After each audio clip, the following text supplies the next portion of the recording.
உங்களுடைய செய்திகளை உடனுக்குடன் பார்க்க லைக், சப்ஸ்கிரைப் செய்யுங்கள். நன்றிகள் பல. சென்னை டி நகரில் உள்ள சர் பி.டி. தியாகராயர் அரங்கத்தில் இதயவேந்தன் சிவாஜி மன்றம் மற்றும் குரூப்ஸ் ஆஃப் கர்னல் சிவாஜி மன்றம் இணைந்து நடத்தும் நடிகர் திலகம் ஸ்ரீ சிவாஜி அவர்களின் 1964 வைரவிழா மற்றும் 1974 பொன்விழா நிகழ்ச்சி காலை 9 மணி முதல் இரவு 9 மணி வரை இசைப்பிரியர் மாம்பலம் சிவாஜி ரவி அவர்களின் தலைமையில் நடைபெற்றது.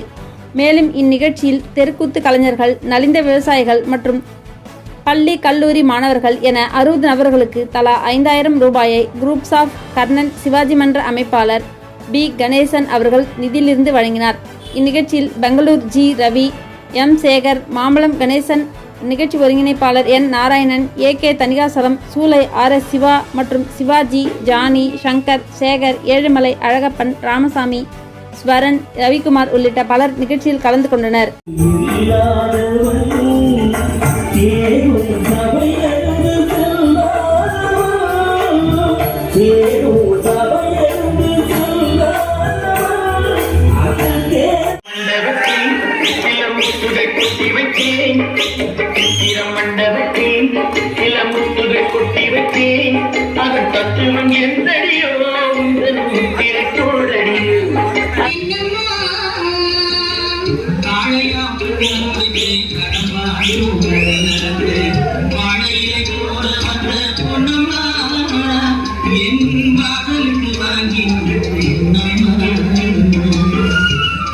படிச்சிருந்தும் தந்தை தாயை மதிக்க மறந்தார். ஒருவன் படுக்கையிலே முள்ளை வைத்து பார்த்து மகிழ்ந்தார். படிச்சிருந்தும் தந்தை தாயை மதிக்க மறந்தார். ஒருவன் படுக்கையிலே முள்ளை வச்சு பார்த்து மகிழ்ந்தார்.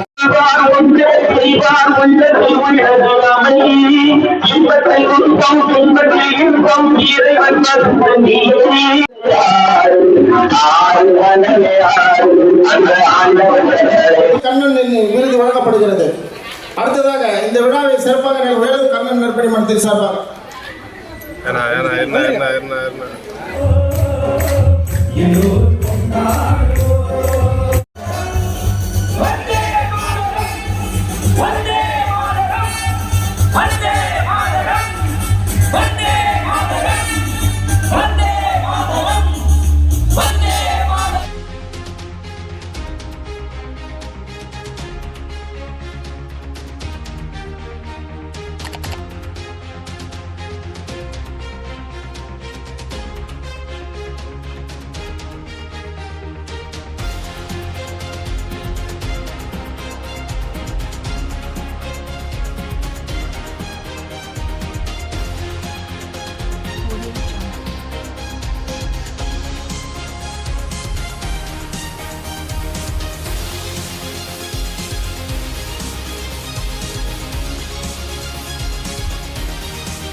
வந்திருக்கிற பெண்களுக்கும் இந்த நிதி உதவியை அளிக்க இருக்கின்றோம்.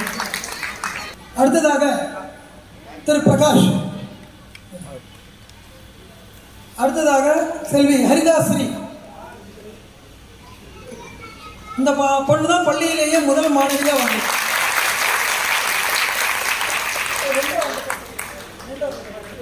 பணிபுரிகிற மகன் ஜெயஸ்ரீ அவருடைய மகன்.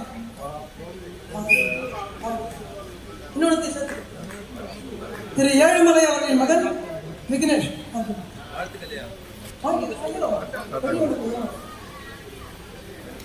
நன்றி, மிகவும்.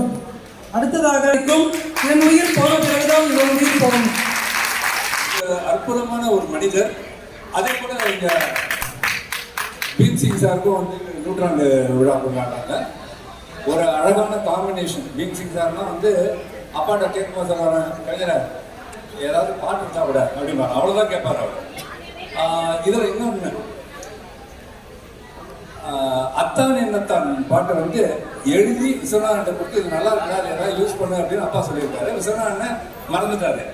4 வருஷம் கழிச்சு ஒரு தடவை இந்த பாட்டை பற்றி சொல்லும் போது பீம் சிங் சார் பார்த்துட்டு இது நல்லா இருக்கு, இந்த பாட்டை யூஸ் பண்ணலாம்னு இருக்காரு. அந்த அளவுக்கு அவருக்கு இசை ஞானமும் வார்த்தைகள் வந்து அவ்வளவு தெளிவாக புரியக்கூடிய ஒரு அறிவு இருந்துச்சு. அதனாலதான் அவருடைய படங்கள்ல பாடல்கள் விட்டாச்சு.